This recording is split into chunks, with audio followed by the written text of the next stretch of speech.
Ito yung dati na fish pan. Nag-twist sila sa pagtatanim ng azula. Kung lahat ng kaparmers natin ganito kadiskarte, ito yung solusyon sa napakamahal na feeds ngayon. Ganito karami ang harvest nila.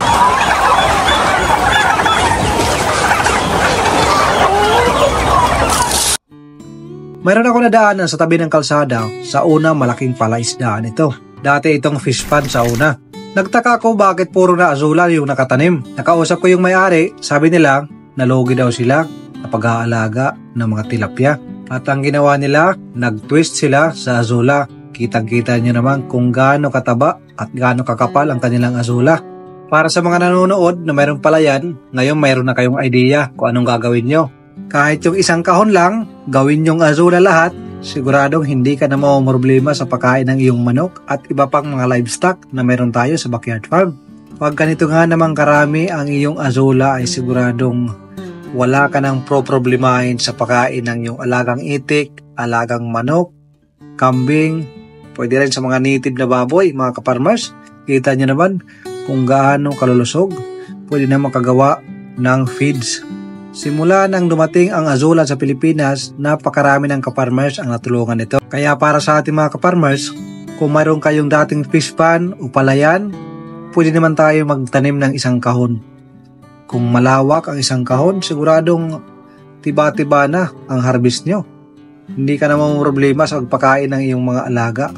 Kung ikaw ay balak mag-alaga ng manok, mag-alaga ka ng baboy na native, or kung ano pa na inyong pwedeng alagaan, pwede rin sa rabbit, mga kaparmers. At para naman sa mga walang palayan, kailangan talaga natin bumili ng mga lining pan or yung mga naka-ready na azula pan na pwede natin magamit agad. Pero mas makakamura tayo sa lining pan. Sa farming, kailangan hindi ka maarte at madiskarte ka sa araw-araw na pangangailangan ng ating mga alaga. Para sa akin, walang malulugi na kaparmers, basta talagang magsisikap po tayo at didiskarte tayo kasi napakarami naman pwedeng gawin. Pwede tayo makalibre ng mga pagkain na makikita natin sa ating backyard, pwede nating itanim. Tamang-tama, nag-harvest sila kanina, kaya sabi ko mabidyohan nga para maipakita sa ating mga kapwa ka-farmers. Kasi nga, para sa akin talagang napakalaking tulong ito para sa ating pagpapakain ng ating mga alaga. Ang may-ari nito mga ka-farmers, mayroon silang sariling farm. Kaya dito sila kumukuha ng araw-araw na pampakain ng kanilang itik, pagkain sa kanilang mga alagang native na manok, at iba pang mga livestock na inaalagaan nila sa kanilang farm. Hindi lang backyard farm, isang malaking farm. Kaya masasabi kong napakahiwaga ng kanilang ginawa, napakaganda. Talagang makikita mo naman hanggang doon sa dulo kung gaano karami. Kahit siguro araw-arawin yung pag-harvest nito ay hindi mauubos. Ganyan karami yung na-harvest nila araw-araw. Kita nyo naman at kaya nilang gumawa ng sarili nilang feeds. So ganyan kadami yung kanilang na-harvest. Mayroon tayong malaking palayan. Siguro kung mga 5 kahon ang tataniman natin, kaya na natin makapagpakain ng iba't ibang mga alaga. Haluan na lang natin ng vitamins, feeds. Napakalaking tipid ito. Kita nyo naman, talagang loaded yung kanilang pick up.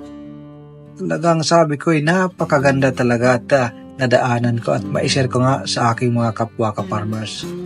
Mahiwaga talaga sa farming business. Kung mayroon kang diskarte, sigurado mayroon ka talagang pag-asang umasinso.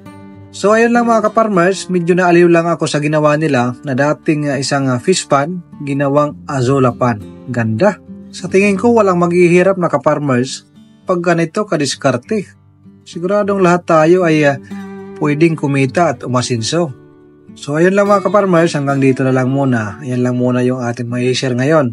So paalam muna at magandang araw sa inyo.